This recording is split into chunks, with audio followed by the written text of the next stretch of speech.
Bueno, pues vamos a orar para poder comenzar con nuestra reunión. Señor, te damos muchísimas gracias, muchas gracias por el día de hoy. Muchas gracias por cada una de las personas que pudieron venir a este estudio. Gracias, Padre, porque pues tú nos reúnes aquí, nos das este lugar.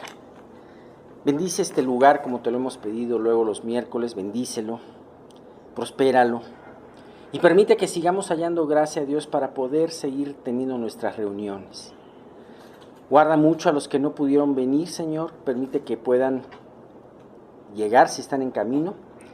Y si no, guárdalos y también permite que ellos escuchen esta enseñanza de esta reunión el día, pues ahora que esté grabada. Te pedimos por el mensaje de Miguel, de la espiral ascendente y descendente, y asimismo por el mensaje que voy a compartir del Salmo 119 para que todas y cada una de las palabras sean guiadas por tu Santo Espíritu, que tú abras nuestra boca de acuerdo a la necesidad de la gente, de la congregación. Y Dios, nosotros no sabemos cuál es la necesidad, lo específico, lo profundo en el corazón de cada uno de ellos, incluido nosotros, Señor, pero tú sí lo sabes. Y de acuerdo, Padre mío, a esa voluntad y esa sabiduría, habla el día de hoy, Señor. Te queremos pedir por todo esto, te damos gracias. Y en el nombre de tu Hijo Jesús, amén. Amén.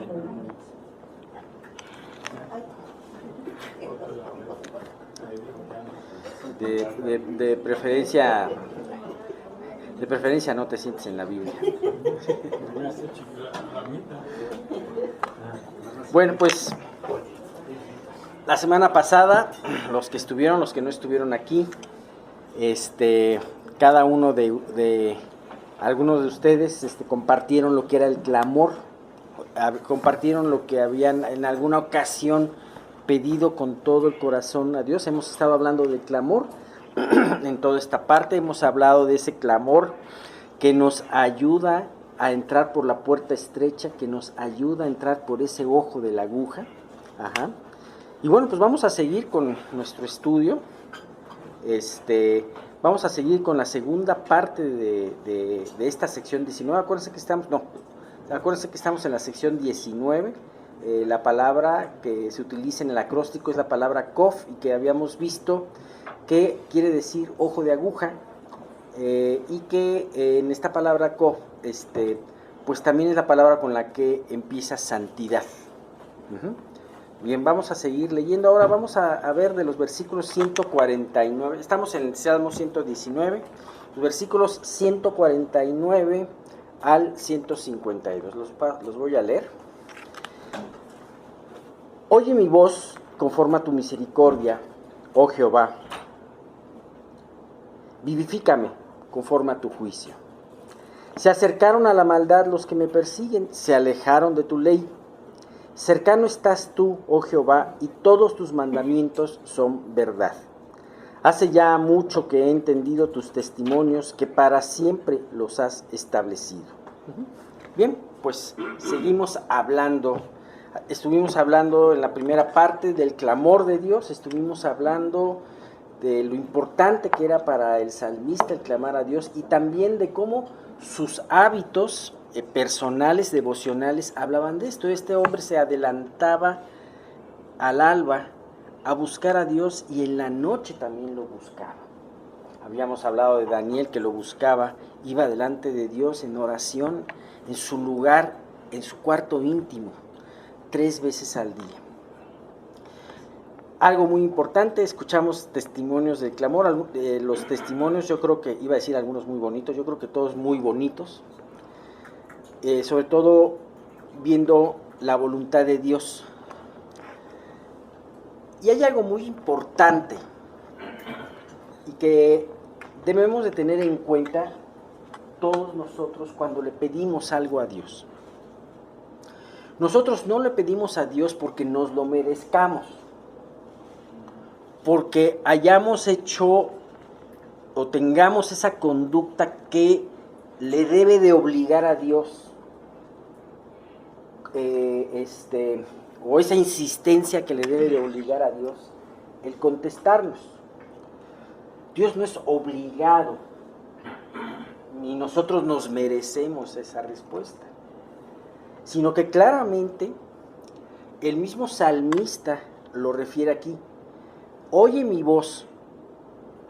Es una oración muy vehemente, le dice, oye mi voz, te suplico, pero conforme a tu misericordia. Nunca nos olvidemos en nuestro clamor, en nuestras peticiones, que Dios nos escucha por su misericordia. Cuando Jairo, su hija murió, pues su hija estaba muy mala, él todavía no sabía que estaba a punto de morir. Fue con... no, me estoy confundiendo, perdón. Es que no fue ahí. Es más bien el centurión, cambiemos al centurión. El centurión cuando mandó pedir a Jesús que viniera para sanar a su siervo, un siervo muy querido. Los religiosos del lugar donde estaba Jesús, los principales, le dijeron, es digno de que vayas a su casa, es digno y que le vayas, porque él es un hombre que aunque es romano, que es centurión, nos ha ayudado mucho, ¿no? Estuvo haciendo algunas reparaciones. Entonces, los religiosos le decían a Jesús, se merece que vayas a su casa y le responda su oración. Pero fíjate, el centurión le dijo a Dios, Jesús, todo lo contrario, no vengas a mi casa, porque no soy digno de que entres en mi hogar.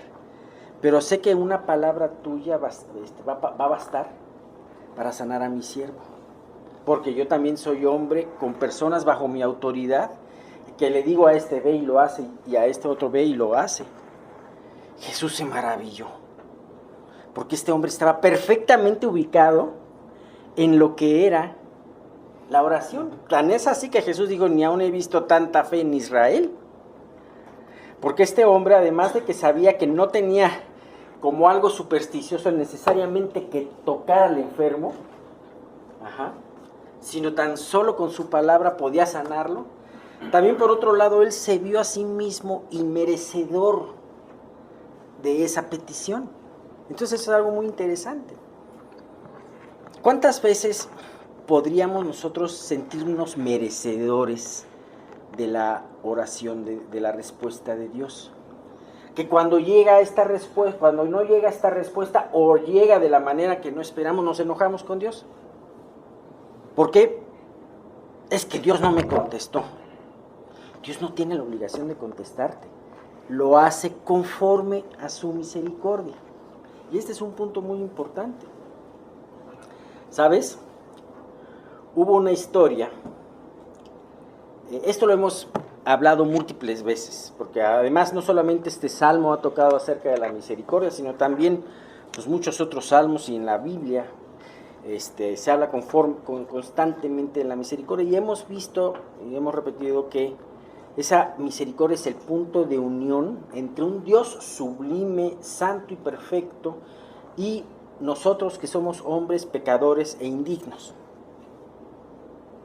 La misericordia es ese punto de encuentro entre un alma perdida, entre un alma sucia y un Dios todo santo. ¿Sabes? ¿Qué mejor ejemplo en aquella parábola del fariseo y el publicano que están en Lucas 18, 11 y 12? El fariseo, puesto en pie, oraba consigo mismo de esta manera. Fíjate, consigo mismo. ¿Qué quiere decir consigo mismo? Que las oraciones no pasaban del techo. O no pasaban de 5 metros, ¿no? Bueno, a lo mejor me fui muy ¿cómo se llama? Alto, ¿no? Exactamente. Dice, oraba consigo mismo de esta manera: Dios, te doy gracias porque no soy como los otros hombres, ladrones, injustos, adúlteros, ni aun como este publicano. Oraba, se sentía merecedor de Dios por todo lo que había hecho durante su vida, merezco que Dios me escuche, porque además no te voy a pedir nada. Te voy a dar gracias porque me hiciste muy bueno y sencillito. No como este publicano. Este publicano de aquí. A diferencia del publicano. Vamos a ver la oración del publicano. En el 13 dice: mas el publicano, estando lejos, fíjate, él estaba lejos, no quería ni alzar los ojos al cielo, no se sentía merecedor, sino que se golpeaba el pecho. ¿Por qué se golpeaba el pecho? Porque realmente tenía un dolor espiritual muy fuerte.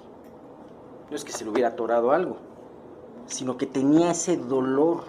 No sé si hay veces que en una situación, en una mala noticia, tienes una sensación que te duele el pecho. ¿Alguna vez alguien te ha traicionado? ¿Ha traicionado tu confianza? ¿Alguien? ¿O alguna decepción que has tenido? Te sientes te duele el pecho, ¿no? Diciendo: Dios, sé propicio a mí, pecador. Sé propicio. Acércate a mí. Yo no lo merezco, no merezco ni alzar los ojos. ¿Cuál fue la conclusión de Jesús delante de las dos oraciones? El publicano regresó a su casa justificado antes que el fariseo.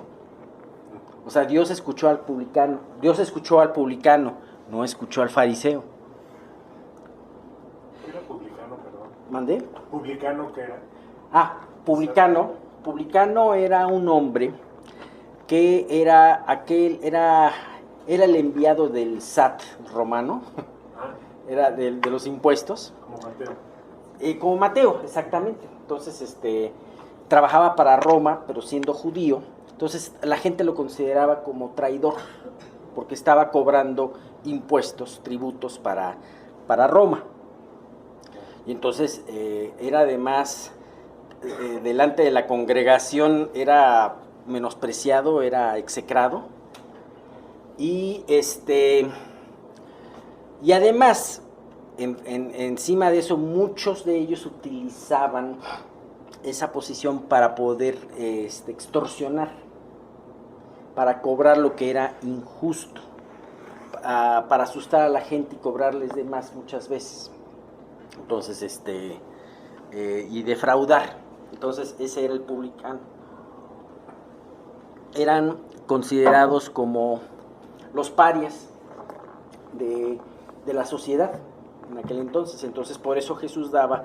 Y el fariseo era utilizado como, pues todo el mundo admiraba al fariseo y decían: ¿quién está cerca de Dios? Pues el fariseo, ¿no?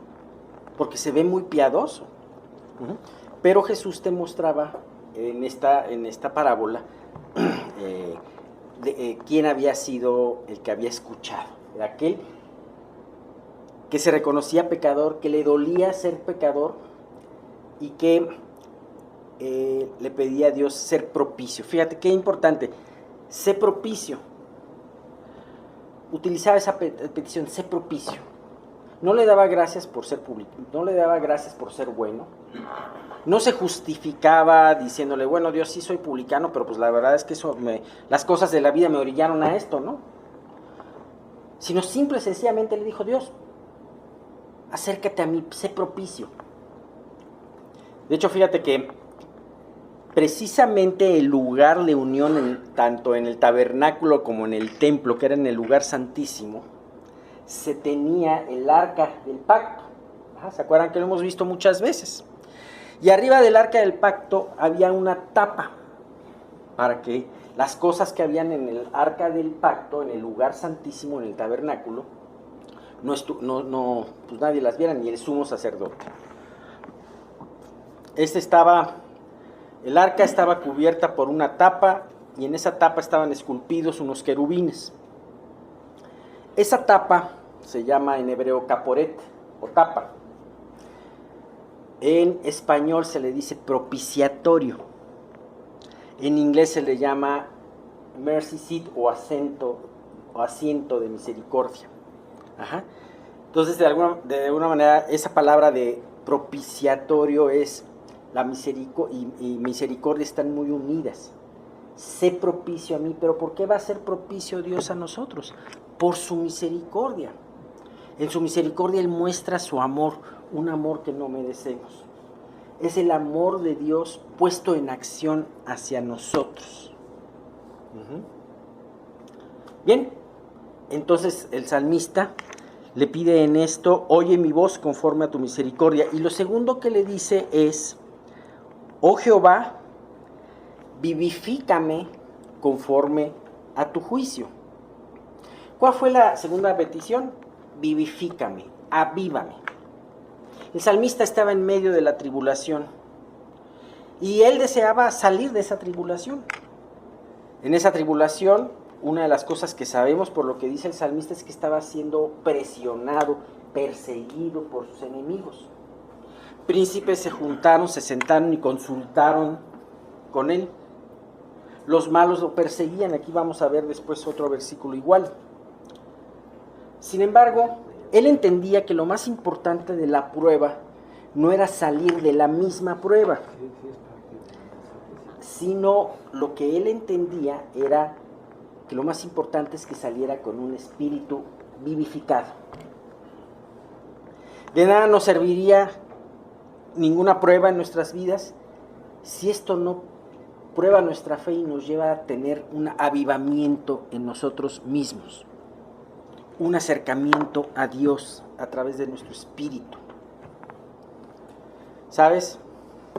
Y además el salmista le decía a Dios, vivifícame mi espíritu no solamente como resultado de esta prueba y para hacerme crecer, sino también para seguir resistiendo en la prueba. Dios no nos va a mandar ninguna prueba que supere muchísimo a nosotros, ni tampoco nos va a dejar solos en ninguna prueba. La prueba que tú tienes y yo tengo en estos momentos es la prueba que exactamente necesitamos. Está perfectamente medida por Dios. ¿Sabes? Y la voluntad de Dios es vivificarnos. Dice, vivifícame conforme a tu juicio. Podemos hablar que conforme a tu juicio puede significar conforme a lo que tus pensamientos, Dios, conforme a lo que dice tu palabra, conforme a lo que quiere tu voluntad. Entonces, aquí el salmista además está apelando a la voluntad de Dios para poder contestar esa petición. Eso es algo muy, muy importante. Dice Primera de Juan 5, 14 al 15. Fíjate, este es uno de los versículos que desde hace mucho tiempo me gustan mucho. Y esta es la confianza que tenemos en Él, en Dios. Que si pedimos alguna cosa conforme a su voluntad, Él nos oye. Y si sabemos que Él nos oye en cualquier cosa que pidamos, sabemos que tenemos las peticiones que le hayamos hecho. Dios ama y quiere y anhela que nosotros tengamos fe, pero no es una fe ciega. ¿Sabes? Aquí, en el Salmo le decía el salmista, oye mi voz conforme a tu misericordia. Vivifícame conforme a tu juicio. Conforme, la palabrita conforme. Aquí en Juan pedimos a una cosa conforme a su voluntad. De acuerdo. Ajá. Esto es algo que yo creo que si alguien quiere tener un versículo puesto si alguien quiere tener un versículo puesto en su recámara, en su cuarto, este es un versículo que yo le recomendaría. Precisamente 1 Juan 5, 14 al 15. nos habla de una confianza que tenemos en Él. Dice, esta es la confianza que tenemos en Dios. Si pedimos alguna cosa conforme a su voluntad, es importante pedirle cosas conforme a su voluntad. Porque ¿qué va a pasar? Él nos oye. Si pedimos algo conforme a su voluntad, Él nos oye. Y si sabemos que Él nos oye en todo esto que le pedimos, sabemos que tenemos las peticiones que le hayamos hecho. Si nosotros, por eso es muy importante la lectura y la oración, no solamente la oración o no solamente la lectura, es un todo. Porque hemos visto precisamente en este salmo que una nutre a la otra. Si sabemos que lo que estamos pidiendo está conforme a su voluntad, entonces podemos tener la certeza de que Dios nos responderá. Ese es un punto muy importante y esa es una afirmación de oro. Así que, vivificando nuestras vidas, nuestra fe debe de estar viva. Y esta fe y estas peticiones no deben de depender de nuestro criterio o de nuestras intenciones propias, sino de las ordenanzas y de la voluntad de Dios expuesta en su palabra. Esto es algo muy importante. Dice Romanos 10:17. Así que la fe es por el oír y el oír por la palabra de Dios. Así que es muy importante esto, ¿no? Entonces, ¿sí quedó claro? Sí, espero que sí. Vamos a leer los siguientes dos versículos, 150 y 151. Se acercaron a la maldad los que me persiguen, se alejaron de tu ley. Cercano estás tú, oh Jehová, y todos tus mandamientos son verdad. Como lo decía anteriormente, una vez más, el salmista que nos ha declarado, nos ha relatado cuál es más o menos su prueba. Una de ellas era la persecución, la presión. Aquí nos habla de algo muy hermoso que nos pone un cerca y un lejos. Se acercaron a mí los malos, los impíos. Se acercaron para hacerme daño. Dice, y se acercaron también a la maldad. Los que me persiguen se alejaron de tu ley. Cuando tú y yo olvidamos la ley de Dios, nos acercamos a la maldad. Y hay algo que tenemos que se llama conciencia. La conciencia nos va a molestar cuando vemos a alguien que se acerca de Dios. ¿Y qué vamos a querer hacer? Criticarlo, pensar mal de él, perseguirlo primeramente en nuestro corazón. Cuando realmente lo que su vida puede estar reflejando es precisamente lo que Dios quiere decirnos en ese momento y que tenemos que enfrentar.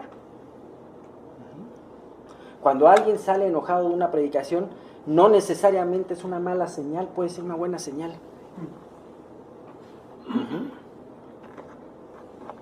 Así que se acercaron a la maldad. ¿Por qué? Porque se alejaron de tu ley. Y además me persiguen porque están cerca de la maldad y les molesta la luz. Sin embargo, en el siguiente versículo dice, cercano estás tú, oh Jehová, y todos tus mandamientos son verdad. Por una parte, el salmista tenía la prueba. Tenía esta aflicción en donde lo perseguían aquellos que se alejaron de la palabra de Dios y se acercaron a la maldad. Pero por otro lado, en ese momento de prueba, él sentía la presencia de Dios cercana a su vida. Cosa que les molestaba a los que lo perseguían. Dice, y gracias a esta cercanía, ¿qué era lo que decía el salmista? El salmista estaba cerca de Dios y se acercaba a través de la oración y se acercaba a través de la palabra. Los juicios de Dios estaban cercanos a él. Pero los que se alejaron de la palabra de Dios, La vida del salmista era un recordatorio del juicio de Dios. Por eso se molestaban y lo perseguían. ¿Sabes? No creo que el salmista esté describiendo a estos enemigos como los paganos que idolatraban a Moloch o a los Baales, sino estaba hablando de sus propios hermanos de religión, de nación. ¿Por qué dice los que se alejaron de ti? Da a entender que alguna vez estaban cerca. A lo mejor eran sus compañeros de banca en la clase del rabino que les enseñaba la ley de Dios, por así decirlo, ¿no? Sin embargo, él se acercó, se quedó además solo, porque es más fácil alejarse que acercarse, porque son más los que se alejan que aquellos que se acercan, desgraciadamente. Y entonces ellos empezaron a molestarse y cuestionaban su vida y lo presionaban y le decían que era un exagerado. Hace algunos años la gente decía, tomaba a los cristianos que se entregaban como exagerados, como locos. Ahora ya se está hablando de aquellos que hablan la palabra como de violentos y transgresores, como que utilizan violencia verbal porque hablan en contra de los pobrecitos que viven mal. A lo bueno dicen malo, a lo malo dicen bueno.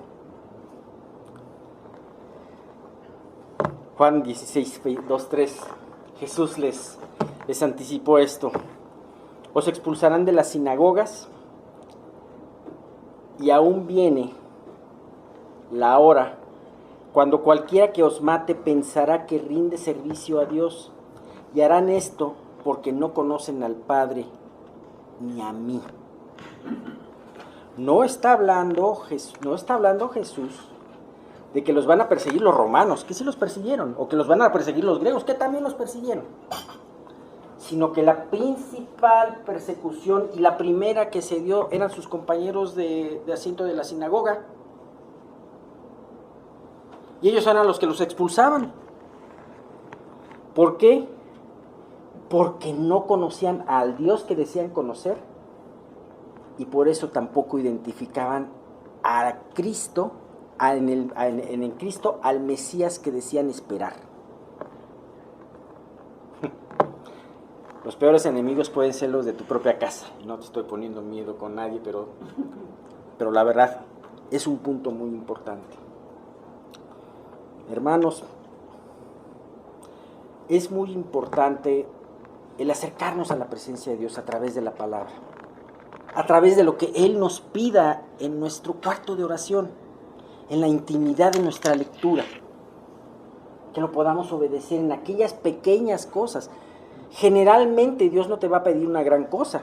Habrá veces en donde Dios sí te pide una gran cosa, pero generalmente sus peticiones son de poco en poco. Él va paso a paso. Cuando nosotros lo obedecemos, vamos caminando y se cumple. Cercano estás tú, oh Jehová, cercano estás tú, oh Jehová. Cuando nosotros le decimos, no, Dios, hasta aquí, le ponemos nuestros cables de no pasar, nuestros letreros de no pasar, entonces nos vamos alejando. Y entonces nos irritan aquellos que sí lo siguen. Pablo decía de sus hermanos de religión, 10 del 2 al 3, de los judíos: porque yo les doy testimonio que tienen celo de Dios, pero no conforme a ciencia. Porque ignorando la justicia de Dios y procurando establecer la suya propia, no se han sujetado a la justicia de Dios. ¿Qué quiere decir esto? Pablo decía, mis hermanos judíos tienen celo de Dios, se irritan cuando escuchan algo que ellos consideran blasfemia, pero no lo hacen conforme a ciencia. ¿Qué quiere decir conforme a ciencia? No lo hacen conforme a lo que está escrito en la palabra de Dios, ignoran muchas cosas de la palabra de Dios. Tienen un celo a ciegas, un celo fanático, porque no está apoyado en la palabra de Dios. Y entonces, al no apoyarse en la palabra de Dios, hacen sus propios argumentos, estatutos. Los fariseos tenían la palabra de Dios y tenían un sinfín de reglamentos, de leyes chiquitas. Unos pensaban una cosa y otros pensaban otra cosa. Había dos ramas distintas, los Shammai y los Hillel. Unos eran más liberales que los otros. Y eran las tradiciones de los abuelos. Los judíos de hoy tienen en su biblioteca una serie de libros que se llama el Talmud, que Talmud babilónico y Talmud. Y muchas de esas leyes se oponen completamente a lo que dice la palabra de Dios. Procurando establecer la suya propia, no se han sujetado a la justicia de Dios. ¿Y esto qué tiene que ver con nosotros? Nosotros podemos empezar a suplantar la palabra de Dios con nuestro criterio, con nuestros propios pensamientos. Y entonces empezamos a decir, sí, dice, pero, sí, estoy de acuerdo, pero. Y entonces estamos estableciendo nuestra propia justicia y no nos estamos sujetando a la justicia de Dios. Y en pocas palabras nos alejamos de Dios y nos acercamos a la maldad. Pero qué importante es, por el contrario, obedecer a aquellos pequeños mandamientos de Dios. Y además, ¿cuál va a ser el resultado? Y todos tus mandamientos son verdad. El mayor científico o pensador de este mundo te puede decir que la Biblia es pura ilusión, que es mentira. Pero tú no le vas a creer porque tú sabes, porque Dios te ha mostrado en tu propia vida, si tú sigues estos mandamientos, que es verdad. Vamos a quedarnos aquí, nos falta un versículo y la conclusión, pero en 2 semanas la continuaremos. Y bueno, pues vamos a continuar con los salmos. Bien. Continuemos con nuestro estudio. Algo muy importante que me gustaría comentar como una introducción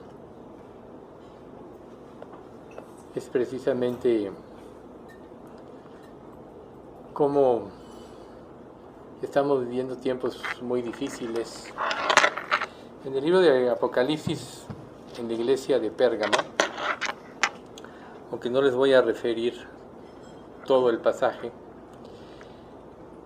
dice que esta iglesia se encontraba donde estaba el trono de Satanás. Hoy vemos que la maldad ha ido creciendo, que el cristianismo ha ido creciendo también, el falso cristianismo en rebeldía en contra de Dios. Y me estaba acordando de este pasaje del Salmo 92:7 que dice: cuando brotan los impíos como la hierba y florecen todos los que hacen iniquidad, es para ser destruidos. Dios aquí en la iglesia de Pérgamo dice que aborrece la doctrina de los nicolaitas. Podríamos decir que ese es el falso cristianismo. Este tiene una raíz griega que viene de Nicol, que es de la palabra Nike, de donde Nike, vencedor, significa, y es precisamente la actuación del hombre por el hombre, llevar la religión, el ser humano, por su propia cuenta.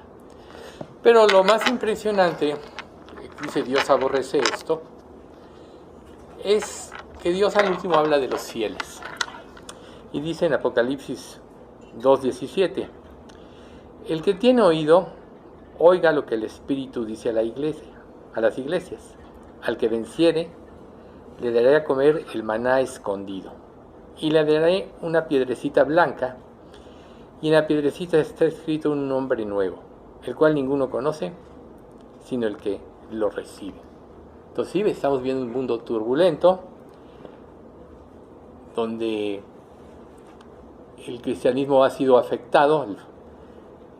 Si nosotros viéramos cómo vivieron los apóstoles en el primer siglo y comparábamos la iglesia de hoy en general, veríamos que nada de eso se predica como debe de predicarse. O sea, es una iglesia la que vivimos en términos generales totalmente diferente a la iglesia del primer siglo. Pero lo importante aquí para nosotros es, si nosotros vemos el capítulo 6 de Romanos, es prácticamente el cambio, ¿no? Donde el viejo hombre es sepultado y entramos a una nueva vida. El capítulo 7 habla de las luchas del creyente. Lo que hago no lo entiendo, pues no hago el bien que quiero, sino lo que aborrezco, eso hago. Y si lo hago lo que no es bueno, apruebo que la ley es buena y que el mal está en mí. Y vemos el capítulo 8 que estamos estudiando, que habla prácticamente de la victoria del Espíritu Santo. Pero, ¿por qué el capítulo 8? Vuelve a tomar en sus primeros pasajes otra vez la cuestión de la naturaleza humana o los residuos del viejo hombre que todavía rigen en nuestra mente. Y vamos a ahondar mucho en los próximos estudios respecto a este para que nos quede claro. Muchos de ustedes van a sentirse afrentados por lo que se dice, pero lo importante es ser expuesto uno ante Dios para que cambie. Por eso quise introducir con este pasaje de Apocalipsis 2:17. Porque si ustedes recuerdan, el pueblo de Israel duró 40 años tomando el maná. 40 años, ya habíamos dicho la vez pasada, significa la obra completa o el número completo de Dios. Fue el tiempo en que Dios desbarató la generación que salió de Egipto, que representa para nosotros el viejo hombre, y surgió la nueva generación de 20 años abajo, que fue la que se introdujo en Israel. El maná escondido es la provisión de Dios para la actualidad en la vida de cada creyente. A veces nosotros nos preocupamos por el futuro, por qué vendrá, pero Dios tiene nuestro alimento espiritual cada día. Y Dios quiere que nosotros crezcamos en la fe, y por eso es que cada día traerá su afán, como dice Mateo. Entonces, una ilustración muy importante es la siguiente: la piedrecita blanca, que tiene un nombre que nadie conoce sino el que lo recibe. En el judaísmo, cuando se había un juicio, había dos piedrecitas, una negra y una blanca. La negra significaba condenación, la blanca significaba, cuando la persona salía inocente, exoneración.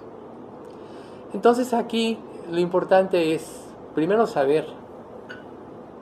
tenemos que saber que la obra es de Dios. Tenemos que saber que Él es el que mueve las cosas, ¿no? Ha establecido, como dice Hebreos, los tiempos y las sazones que en su propia potestad Él ha puesto. Cuando se juzgaba a una persona, entonces se le daba la piedrecita blanca y salía libre. Aquí, la piedrecita blanca, donde vamos a recibir un nuevo nombre, significa ya para la eternidad un nuevo carácter. El carácter de Cristo, totalmente probado en nuestras vidas, donde ya no va a haber rezagos de nada. Eso significa la piedrecita blanca. Quien era condenado le dan la piedrecita negra y tenía que pagar por sus pecados. Entonces este pasaje que vamos a empezar a ver hoy, Romanos 8:9, tenemos que tener en cuenta algo. Si realmente hemos nacido de nuevo, ¿por qué Dios insiste tanto esto? Porque a veces nos acostumbramos a establecer nuestras propias normas en la religión, nuestra propia religión, y como se mencionó ahora por Alex en el Salmo, las personas viven su propio cristianismo a su conveniencia. Pero hay un detalle muy importante: ¿está el Espíritu Santo presente en esto o no está presente? La doctrina de los nicolaitas significaba que tú ibas a armar tu propia estructura religiosa. Y Dios dice, aborrezco la doctrina de los nicolaítas. O sea, no nada más puedo estar equivocado. Dios aborrece la falsedad. Dios aborrece la deshonestidad. Y esta primero surge porque no tienes una relación abierta y sincera con Dios. Entonces, Romanos 8:9 dice, mas vosotros no vivís según la carne, sino según el Espíritu. Si es que el Espíritu de Dios mora en vosotros. Y si alguno no tiene el Espíritu de Cristo, no es de Él. Aquí, esta palabra empieza a referirse en que el Espíritu entra en su casa propia, establece su morada en cada persona. Él es el que hace la obra. Él es el que produce la transformación en nuestras vidas. Por eso, en Efesios 1:13 y 14, que todos lo sabemos, en Él también vosotros, habiendo oído la palabra de verdad, el evangelio de vuestra salvación, y habiendo creído en Él, fuisteis sellados con el Espíritu Santo de la promesa, que es las arras de nuestra herencia, hasta la redención de la posesión adquirida, para alabanza de justicia. Nosotros ya sabemos que las arras, cuando dos personas se comprometían, cuando menos antes, porque ahora ya ni se casan, ahora solo son pareja, la mayoría, claro, era el compromiso del esposo de que iba a proveer siempre lo necesario para el hogar. Eso significan las arras. Aquí, al hacer alusión en este pasaje a que el Espíritu Santo es las arras de la herencia, es que el Espíritu Santo es el que se va a encargar de proveer todo lo necesario para que nosotros podamos cumplir, una vez que nos humillamos, que reconocemos nuestra condición pecadora delante de Dios, para poder cumplir la ley de Dios. Y recuerden que cuando no hay evidencia clara de los frutos del Espíritu, amor, gozo, paz, paciencia, benignidad, bondad, fe, mansedumbre y templanza, en nuestra vida, algo anda mal. Y es ahí donde nosotros tenemos que recapacitar, ¿no? Examinaos a vosotros mismos si estáis en la fe.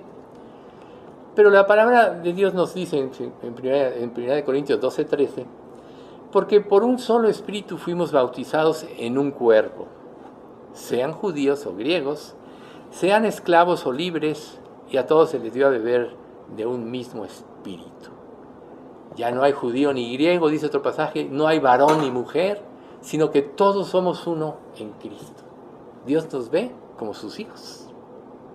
Recuerden que cuando le preguntan los fariseos a Jesús, cuando tienes esta mujer que se casa con uno y se muere, y se casa con el otro hijo y se muere y todo, y luego dice, bueno, le preguntan, ¿y en la resurrección de cuál de ellos va a ser marido? Porque todos la tuvieron.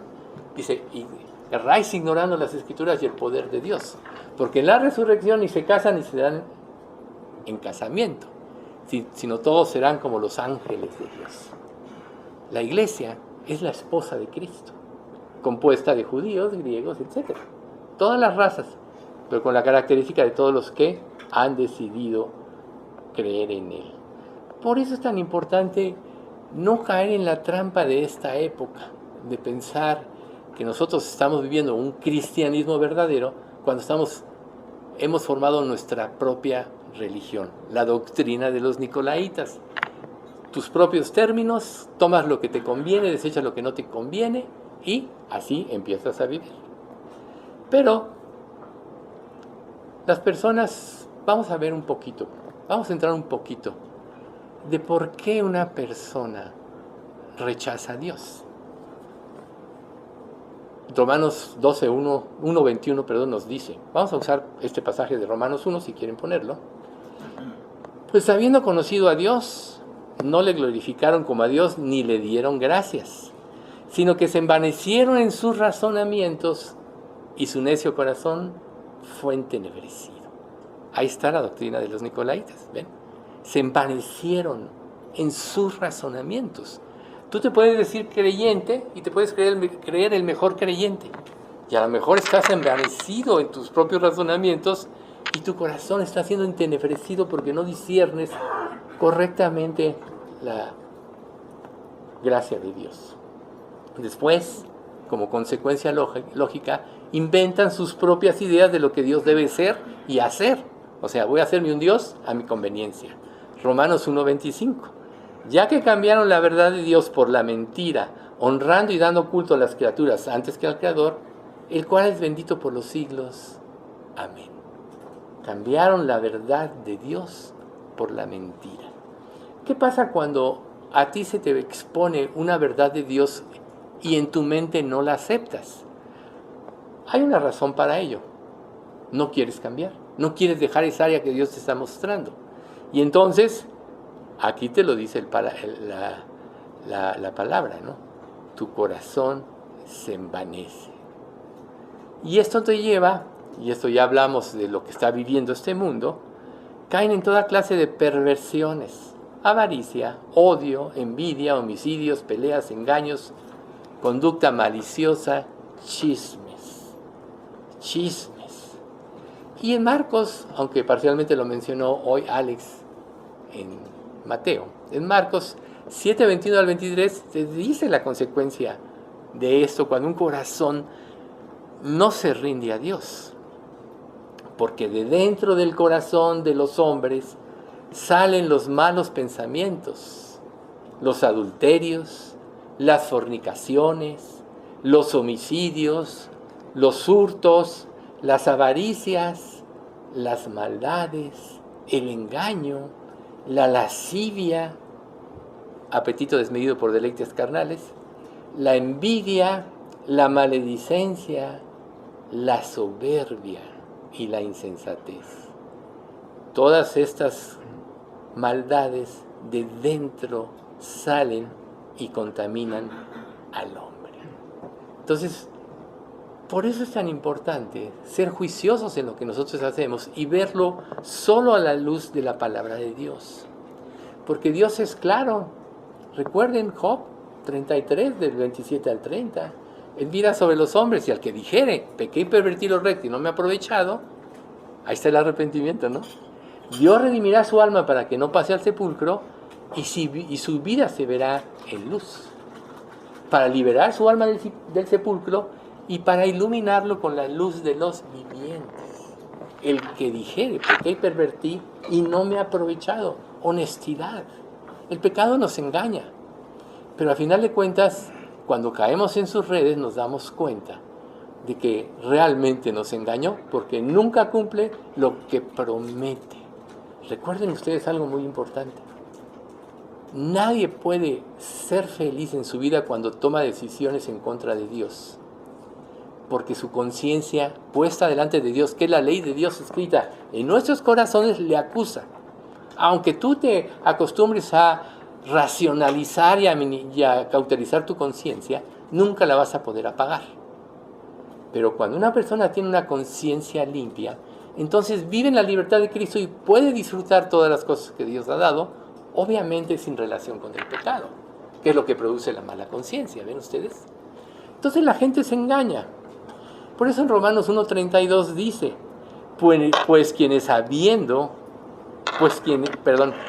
quienes habiendo entendido el juicio de Dios, que los que practican tales cosas son dignos de muerte, no solo las hacen, sino que también se complacen con los que las practican. Es ahí la base del falso cristianismo. Se justifican unos a otros, se alaban unos a otros, se solapan unos a otros en tergiversar la verdad, y la consecuencia es un extravío. Entonces, tenemos que tener presente esto. No es Dios quien causa esta evolución continua hacia el mal. Más bien, cuando las personas los rechazan, Dios les permite vivir a su antojo. Es un juicio. No es que yo estoy viviendo así y no pasa nada. Yo creo que Dios aprueba la forma en que estoy viviendo. En la falsedad, en el engaño, en la hipocresía. Bueno, Romanos 1:28 dice, y como ellos no aprobaron tener en cuenta a Dios, Dios los entregó a una mente reprobada para hacer cosas que no convienen. Les permiten que sufran las consecuencias naturales de su pecado. Por eso es que el que te dice que es feliz en Cristo es un mentiroso.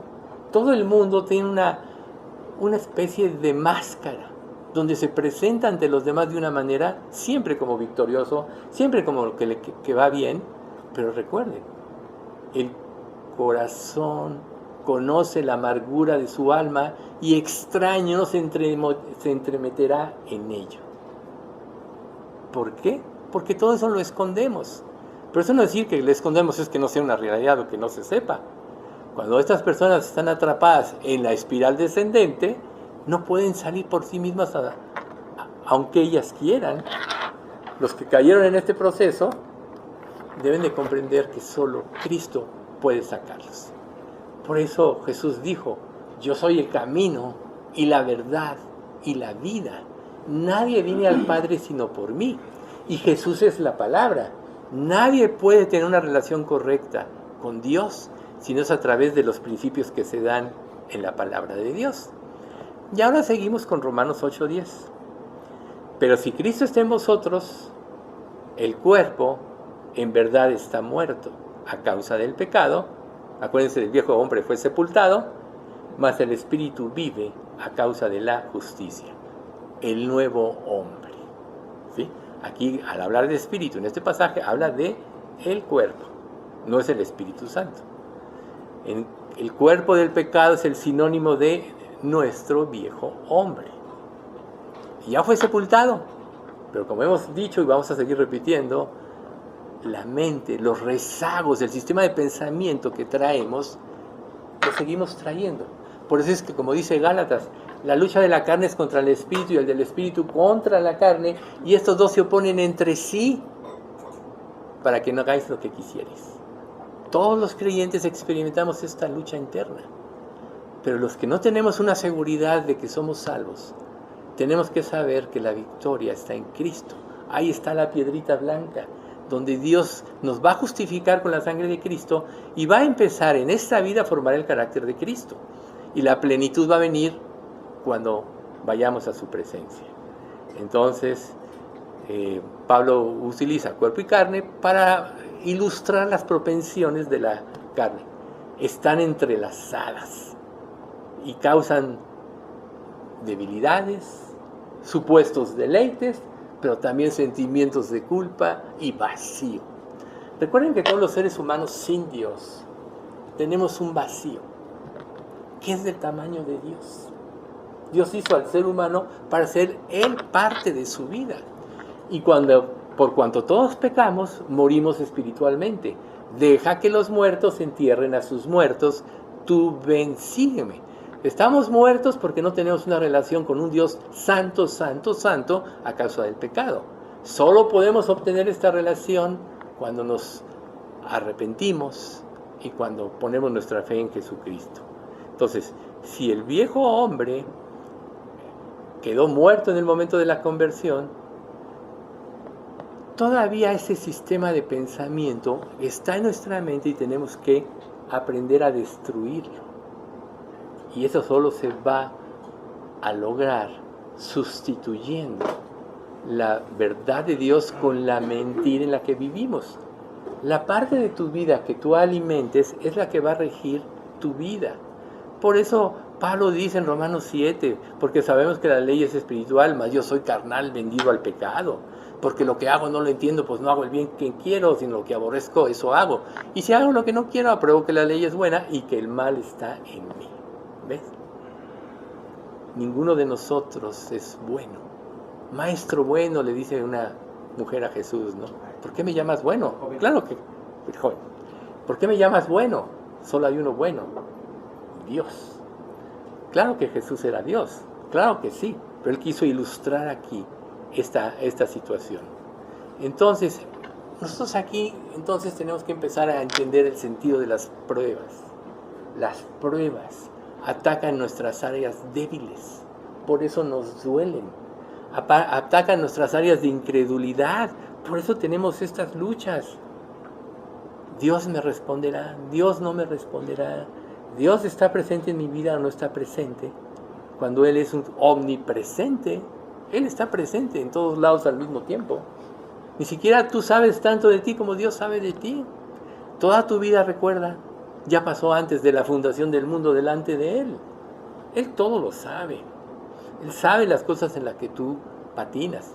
Pero cuando pones tu vida en las manos de Él, empieza la regeneración espiritual primero y luego empieza la transformación. Nuestra vida es como un campo que tú vas a sembrar. Está lleno de piedras, de ortigas, todo eso. Para poder sembrarlo, primero tienes que barbechar. Y es lo que hacen las pruebas. Barbechan nuestro corazón, remueven todo lo que está escondido, que ni nosotros sabemos ni entendemos de nosotros. Pero recuerden ustedes que este campo, una vez que somos hechos hijos de Dios, cuando nos arrepentimos y creemos, Dios empieza a limpiarlo. Y cada área que Él limpia, cambia tu mente. Y si tu mente cambió, ya no eres esclavo del pecado en esa área. Si tú sigues luchando con un área de tu vida, es porque todavía en esa área no se la has entregado a Dios. Por eso estás patinando en lo mismo, en lo mismo. ¿Quién de ustedes? Yo creo que todos. No hemos tenido pensamientos que estamos luchando contra ellos. Día y noche, pueden ser semanas, años, inclusive. Pero hasta que no hay un arrepentimiento verdadero, decimos, Dios, sí está mal esta área de mi vida, yo te la entrego, cambia la mente. Cambia el corazón. Y entonces empieza la transformación. Entonces, cada victoria que nosotros tenemos en Cristo, ya no somos débiles en esa área porque Dios cambió nuestra mente. Ya fuimos transformados. Por eso es esta lucha. Por eso en 1 Corintios 15:53 dice, porque es necesario que esto corruptible se vista de incorrupción y esto mortal se vista de inmortalidad. Es necesario que esa parte corruptible se vista de incorrupción. Es necesario que lo mortal se vista de inmortalidad. ¿Ves? Este cuerpo mortal está destinado a la destrucción. Recuerden, este cuerpo mortal se va destruyendo, pero tenemos un edificio en los cielos. Dios está construyendo un cuerpo espiritual. Primera de Pedro 2:11. Amados, yo os ruego como a extranjeros y peregrinos que os abstengáis de los deseos carnales que batallan contra el alma. Ahí está, más claro, deseos carnales, áreas no entregadas a Dios, que pueden afectar tu relación con Él, pueden afectar tu causa de tu cristianismo. Por eso es que David en el Salmo 69:5 dice, yo soy un hombre pecador. Tú conoces. Que no sea por causa de mí que muchos tropiecen, oh Señor Jehová de los ejércitos. Que no sea por mi culpa que los que creen en ti se aparten. Más o menos así lo dice. Que no sea yo causa de. Una vez que tú te declaras como creyente, estás identificándote con Cristo. Pero ¿qué pasa si tú no vives conforme Cristo dice? Jesús claramente lo dijo. ¿Andarán dos juntos si no estuvieran de acuerdo? ¿Cómo puedes decir que estás en Cristo si no estás de acuerdo con Él en muchas cosas? Cuando Él es el ser más inteligente que hay, es omnisciente. Él es bueno, es misericordioso, es clemente, es piadoso. Y todas esas características de Él anteceden al juicio. Cuando nos resistimos, entonces viene el juicio. Cuando como creyente no apelas a la gracia de Dios, entonces viene la disciplina amorosa. Dios al que ama disciplina y azota a todo el que recibe por hijo, porque Dios está formando a Cristo en él, lo está liberando de la esclavitud del pecado. ¿Ves? Y es el Espíritu Santo el que produce este cambio.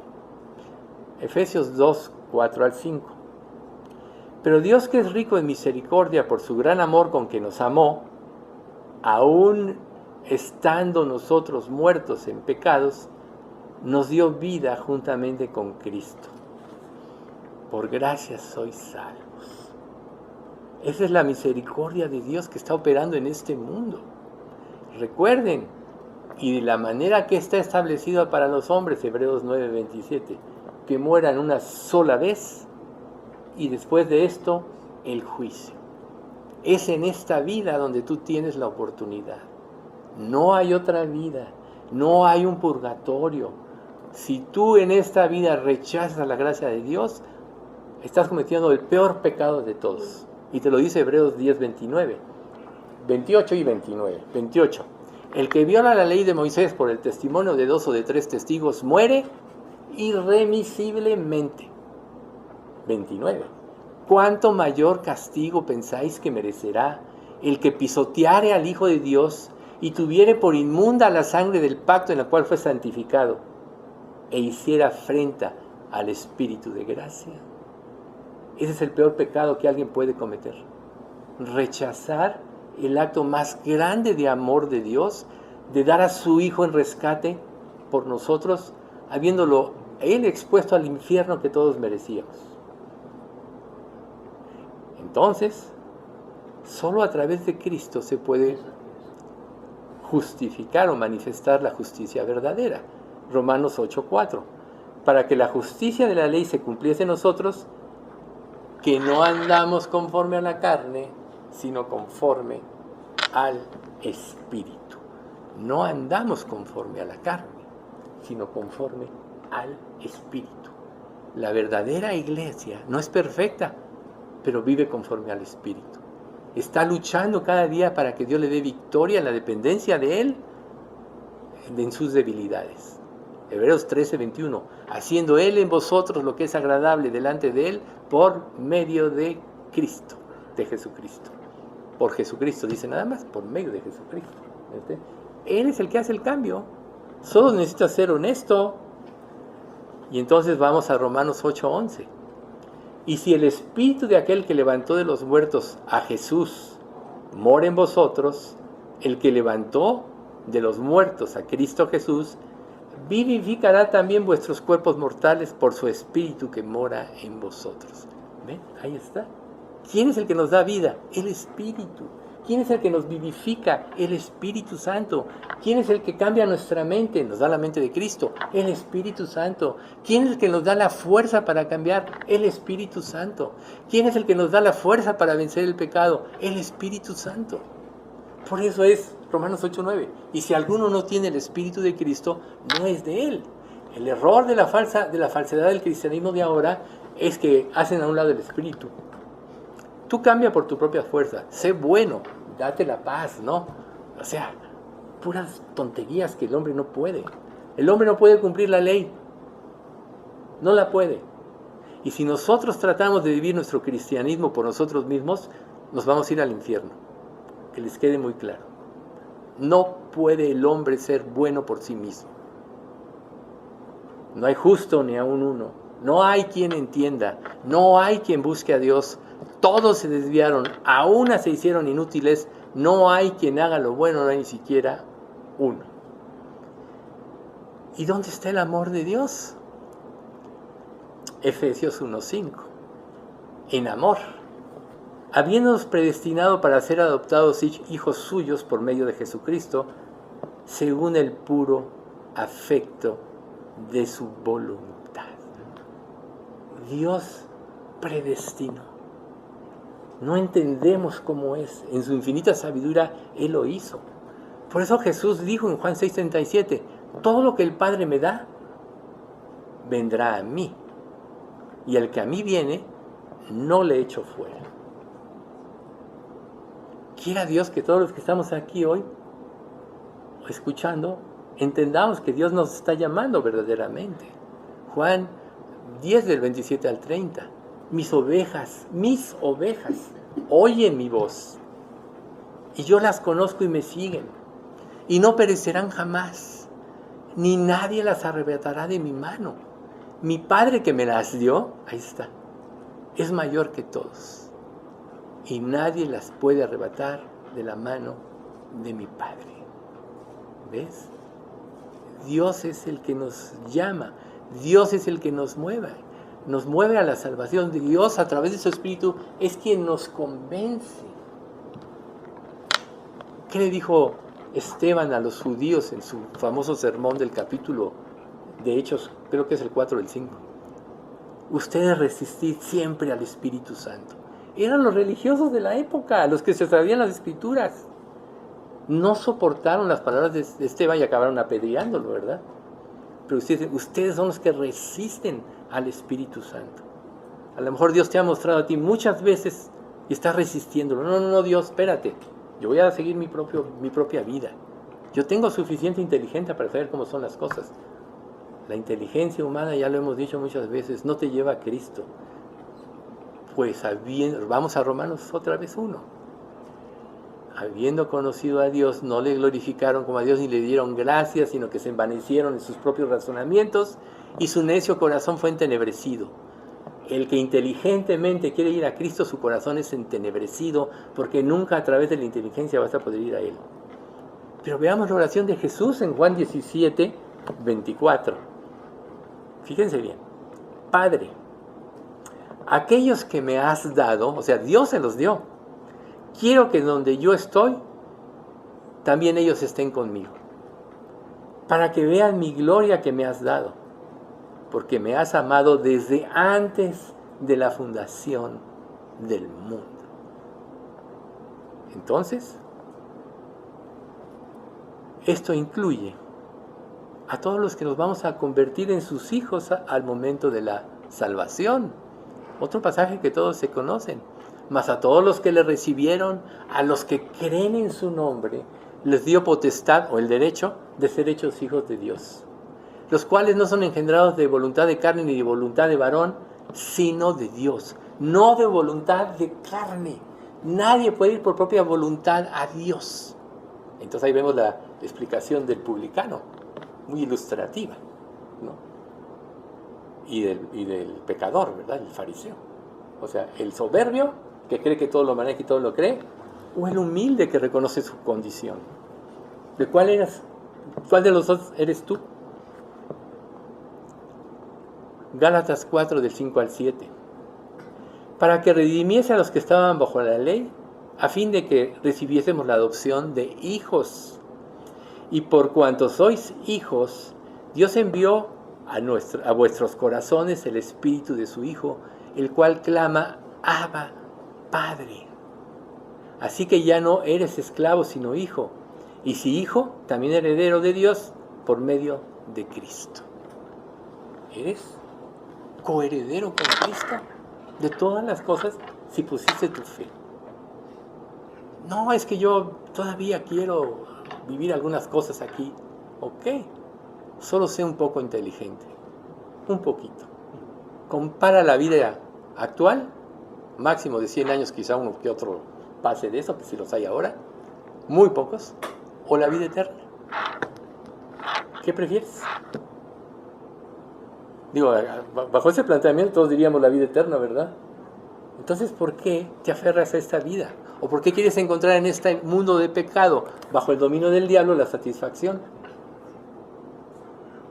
Te estás engañando a ti mismo.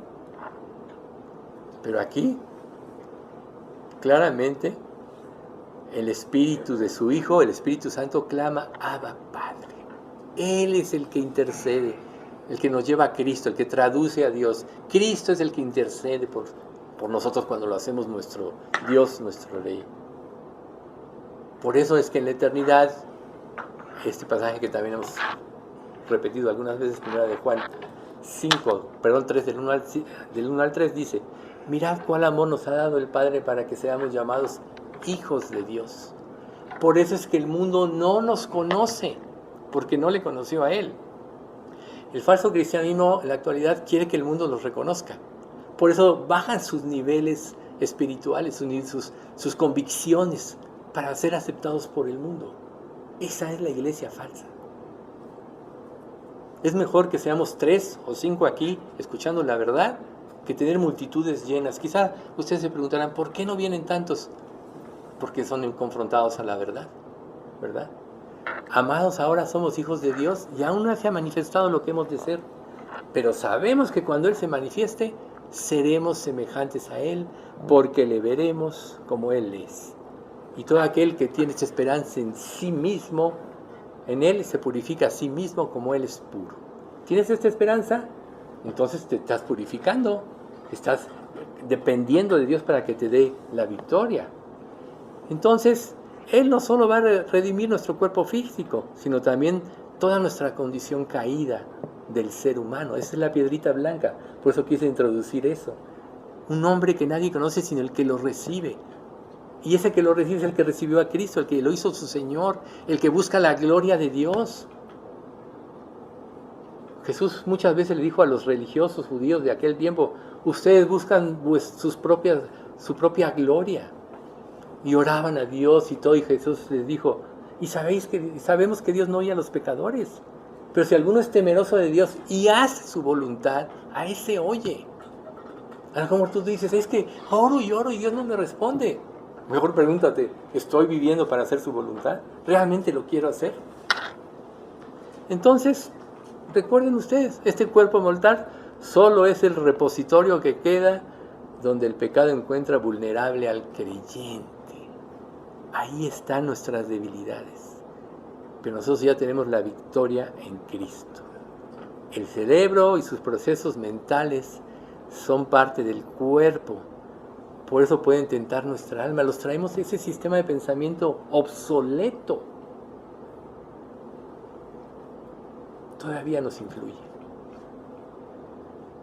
Por eso es que tenemos que renovarnos en el nuevo hombre, creado según Dios. Solo así vas a poder tener victoria sobre la carne. Ahí le vamos a dejar. Quería comentarles algo. El día de mañana, mi esposa y yo cumplimos 53 años de casados. Más o menos a los 7 años de que nos casamos fue cuando yo me convertí, y ella a los 3 o 4 meses. Y durante todos estos años, Dios ha ido haciendo un trabajo en nuestras vidas. Perfectos, sí, lo fuimos y muchos. Pero yo he venido viendo a través del tiempo cómo Dios, estamos hablando de 46 años, casi 47, de que nos convertimos. Para muchos puede ser toda una vida, un tiempo largo. Pero lo más hermoso es ver cómo Dios, a sí mismo en nuestras vidas, ha ido haciendo un trabajo y seguirá haciéndolo. Claro que no somos perfectos. Pero lo que yo sí les puedo decir es que Dios nos ha dado la victoria en todas las áreas de nuestra vida. Y sí es una esperanza verdadera para que confíen en Él. A veces uno quisiera, como un niño chiquito, Dios, respóndeme ya. Pero recuerden ustedes que la bendición antes de tiempo puede ser una maldición. Que lo que Dios te niega, por lo cual te puedes enojar con Dios, es porque no te convenía. Pero cuando dependes de Dios, y esa es una de las victorias en una relación, que ambas personas pongan de su parte para arreglar las cosas. Claro que tuvimos muchos problemas, sí, pero todos ellos se han ido disipando por la unidad en el Espíritu que Dios nos ha dado. Entonces, se los comparto porque son palabras de verdad y le damos gracias a Dios por todos estos años y el trabajo que ha hecho en nuestras vidas. Vamos a dar gracias. Padre bendito, te queremos alabar y bendecir en este día y te damos gracias por todos los conceptos que tú nos has revelado a través de este estudio, tanto de los salmos como de la espiral ascendente y descendente. Te damos gracias, Señor, porque tú no eres un Dios de confusión, sino de paz, y a todos quieres darnos una verdadera paz, para que podamos, Señor, discernir correctamente tu voluntad. Por eso dices que el fruto de justicia se siembra en paz para todos aquellos que hacen la paz. Y nosotros queremos que tu paz, que sobrepasa todo entendimiento, guarde nuestros cuerpos y nuestros pensamientos en Cristo, como dice Filipenses 4:7. Señor, danos tu paz, llénanos de tu Santo Espíritu, Y mucho te rogamos, Señor, tú que conoces el corazón aquí de cada persona, que si alguien verdaderamente no te ha entregado su vida, tú le hagas discernir correctamente su condición para que venga a ti. Ya que lo que se juega es el destino eterno, y como veíamos la vez pasada, es algo espantoso estar separado de ti, en un lugar de tormento, de desesperanza, de aflicción, de creciente amargura y odio hacia ti. No permitas que ninguno de los que estamos aquí y que pertenecemos a esta iglesia caiga en esta trampa, Señor. Sino haz que tu Espíritu Santo actúe vivamente en cada uno para llevarnos siempre a la verdad. Señor, no dejamos de rogarte por Margarita, que tenía todo el deseo de estar aquí hoy, pero volvió a tener otra vez problemas de salud, del vértigo, dolores de rodillas. Tú fortalécela, Señor, y dale ánimo, aliéntala para solo poder esperar en ti. Señor, también guarda nuestra iglesia del mal y danos tu paz. Te pedimos esto en nombre de Cristo Jesús. Amén.